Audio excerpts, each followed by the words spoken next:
ज्यादा मांग कर ली, लेकिन पिता सिर हिला करके कहेगा नहीं बेटी, ज्यादा कुछ नहीं मांगा, छाती से लगा लेगा, बहुत छिपाने की कोशिश करेगा, लेकिन वो बात नहीं छिपेगी। बेटी आखिर समझ ही जाती है पिता भला रो क्यों रही हो तुम। तो बेटी जब ये पूछेगी कि पिता रो क्यों रही हो, तो पिता के मुंह से सिर्फ एक ही बात निकलेगी, बेटी ज्यादा कुछ नहीं मांगा, लेकिन मैं सोच रहा हूं कि 4 महीने बाद 3 महीने बाद तू पराई हो जाएगी, तेरे सिर से मेरा अधिकार छूट जाएगा, तू पराई हो जाएगी लाडो। तो बेटी फूट फूट करके रोने लगती है, जवाब देती है कि पिता संसार के सारे लोग कहते रहे कि तू पराई है, एक दिन पराई हो जाएगी, लेकिन मुझे बुरा नहीं लगा, लेकिन आज मैं तुम्हारे मुंह से सुन रही हूँ कि मैं पराई हूँ, पिता मैं पराई हो जाऊंगी। वो पिता फूट फूट करके रोने लगता है। कोई पिता ये नहीं चाहता है कि मेरी बेटी की शादी ऐसे घर में हो जो कि मेरी बेटी को दुख मिले, कष्ट मिले। हर पिता एक ही बात सोचता है कि मेरी बेटी की शादी ऐसे घर में हो जो कि मेरी बेटी सारी जिंदगी खुशी खुशी से रहे। शादी के बाद में बेटी चाहे कितना भी रो, पहले चाहे कितना भी रो, कुंवारी हो बेटी चाहे कितना भी घर पर रो, लेकिन पिता को बुरा नहीं लगेगा। लेकिन जिस समय शादी हो जाती है, अगर बेटी घर पर आई और बेटी की आंख में एक भी आंसू देख लिया तो पिता का कलेजा फट जाता है। क्या बात है जो मेरी बेटी ऐसे रो रही है। ध्यान रखना, एक व्यक्ति तो इतना रोता है जिसे नहीं रोना चाहिए। भला पूछते भाई तू क्यों रो रहा है, तो वो भाई कहता है क्या बताऊं भैया, जब भी मैं लड़ा, जब भी झगड़ा तो अपनी तरफ से ही झगड़ा। इससे एक बहन भाई का प्यार था, ये लड़ाई नहीं थी। जब तक मैं नहीं आ जाता था तब तक खाना नहीं खाती थी, 1000 बार फोन कर देती कहाँ है, कहाँ मर रहा है, खाना नहीं खाना। और जब तक मेरे साथ बैठ कर के भोजन नहीं कर लेती थी तब तक इस पगली का पेट नहीं भरता था। आज मेरा ख्याल रखने वाली मुझसे चली गई। ध्यान रखना, एक व्यक्ति तो ऐसा रोता है जो खुल करके नहीं रो पाता है माताओं। वो है बेटी का पिता, वो है बेटी का बाप, जो कि खुल करके बेचारा नहीं रोता है, अंदर घुट घुट करके रोता है।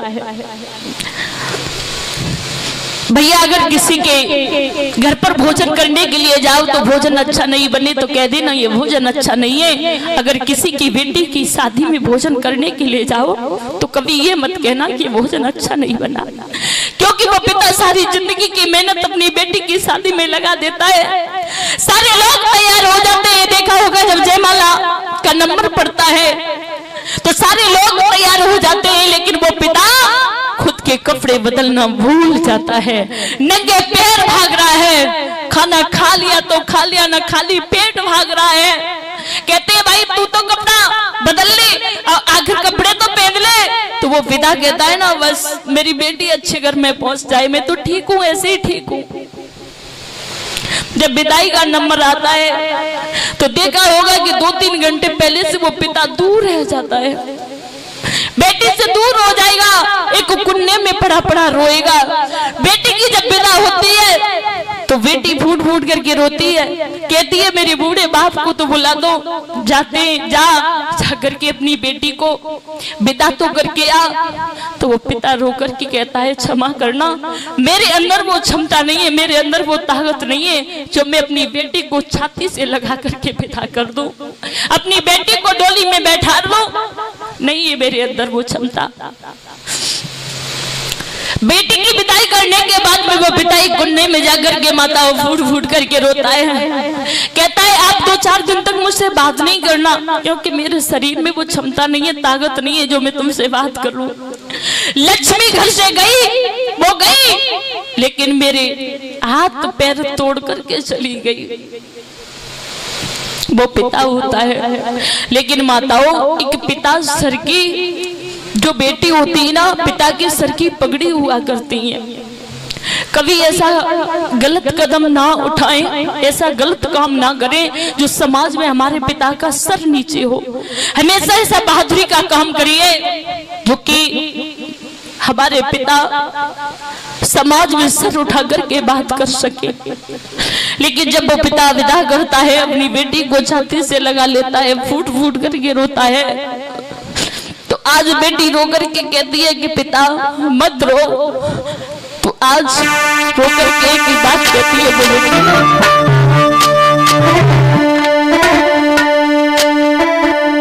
रो करके एक ही बात कहती है।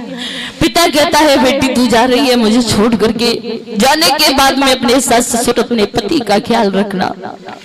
बेटी रो करके कहती है पापा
अपनाना पड़ता है।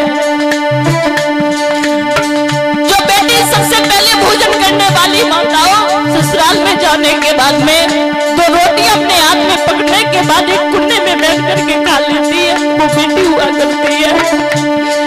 फोन करके कहेगी माँ पापा अच्छे, पापा काफी दिन हो गए मुझे लेने के लिए क्यों नहीं आई, क्या कोई भूल बन गई?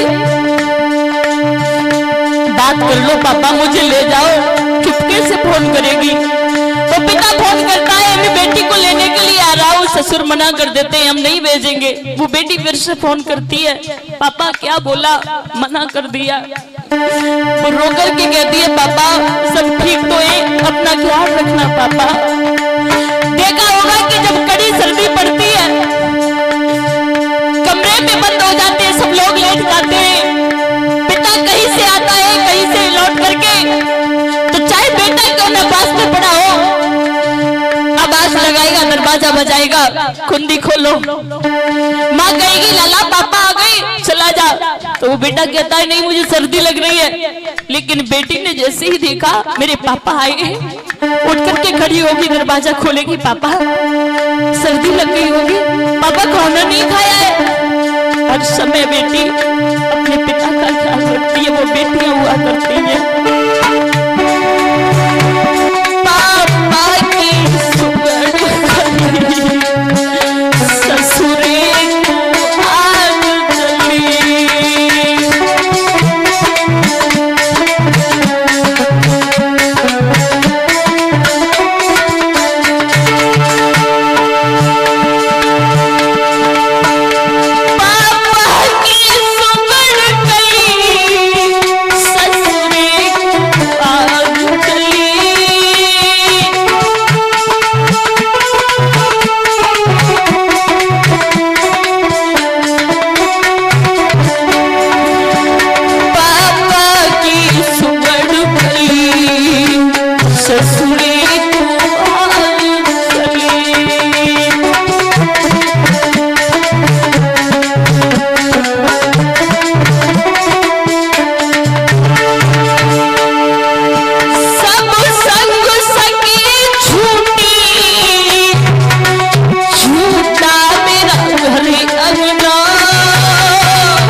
वो बेटियां हुआ करती हैं जो हर समय हर वक्त अपने पिता का ख्याल रखती हैं।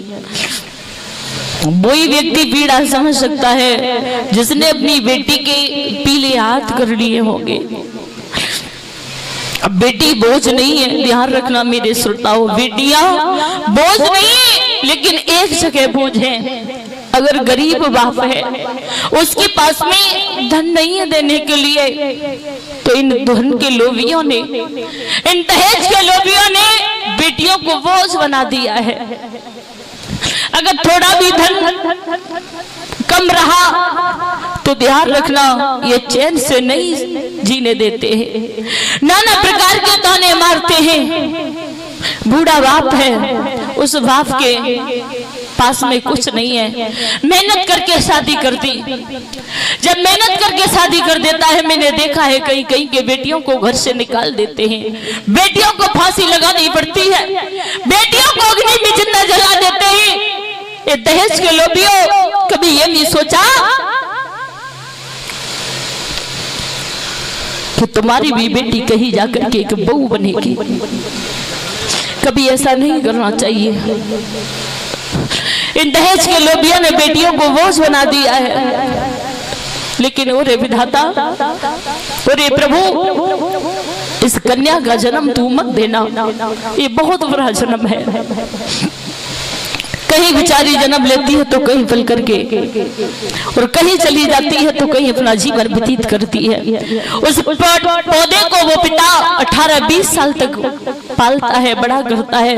वो करने के बाद में अपने कलेजे के टुकड़े को दूसरे के हवाले कर देता है। पिता ने अपने कलेजे के टुकड़े को दे दिया, माता ने अपनी आत्मा को दे दिया, भाई ने अपनी परछाई को दे दिया, बहन ने अपने खेलने का खिलौना दे दिया। फिर भी ये दहेज के लोभी पता नहीं क्या क्या करते हैं बेटियों के साथ में। एक गरीब की बेटी है, ससुराल में पहुंच जाएगी। ससुराल में जाने के बाद में सास ससुर ताने मारते रहते हैं। जब पियर में रहती है तो माता पिता कहते हैं, बेटी ढंग से काम किया करो, ढंग से चला करो, क्योंकि तुम्हें पराए घर जाना है, एक दिन तुम पराई हो जाओगी। बेटी सोचती है भला मेरा घर कहाँ है। ससुराल में पहुंच जाती है तो कोई काम करती है, कोई काम बिगड़ जाता है तो ससुराल वाले क्या कहते हैं, ये क्या जाने, ये तो पराए घर से आई है। तो आखिर प्रभु बेटियों का घर कहाँ है? हर जगह पराई पराई क्यों कहते हैं? बेटियों का घर है तो है कहाँ? अगर दहेज नहीं दिया तो दहेज के लोग ताने मारते हैं, सारे दिन बेचारियों को पीटते हैं, तेरे पिता ने ये नहीं दिया, तेरे पिता ने वो नहीं दिया। तो वो बेटी गरीब की अपने हाथ में पत्र लेती है, और पत्र लेने के बाद में अपने खून से, अपने रक्त से खून निकालने के बाद में जैसे ही उस पत्र को लिखने लगती है तो एक ही बात कहती है, ओ पापा, ये दहेज के लोग मुझे जीने नहीं दे रहे हैं पापा। ना तो तुम्हारे घर आने देते हैं, ना तो ढंग से यहाँ रहने देते हैं। रो करके की बात कहती है, पापा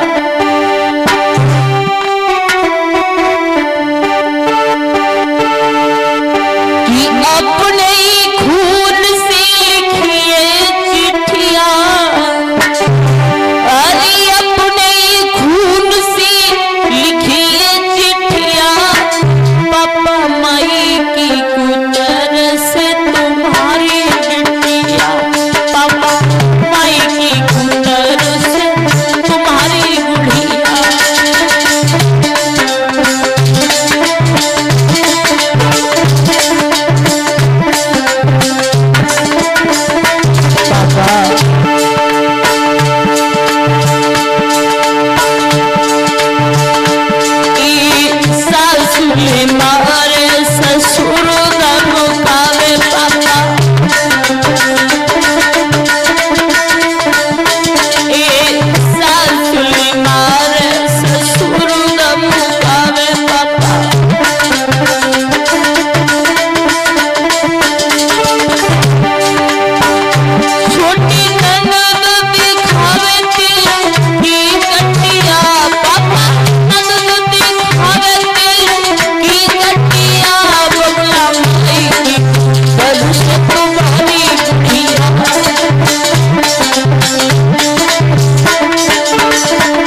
मेरे भैया ये कन्या बोझ नहीं है। कन्या तो वो करके दिखाती है, बेटियां वो करके दिखा देती हैं जो बेटे करके नहीं दिखाते हैं। तो मैं श्री सुखदेव जी महाराज वर्णन करते हैं गेही उत्तरानंदन परिषद। राजा हिमांचल को बहुत बड़ी खुशी हुई कि मेरे घर में एक कन्या का जन्म हुआ है।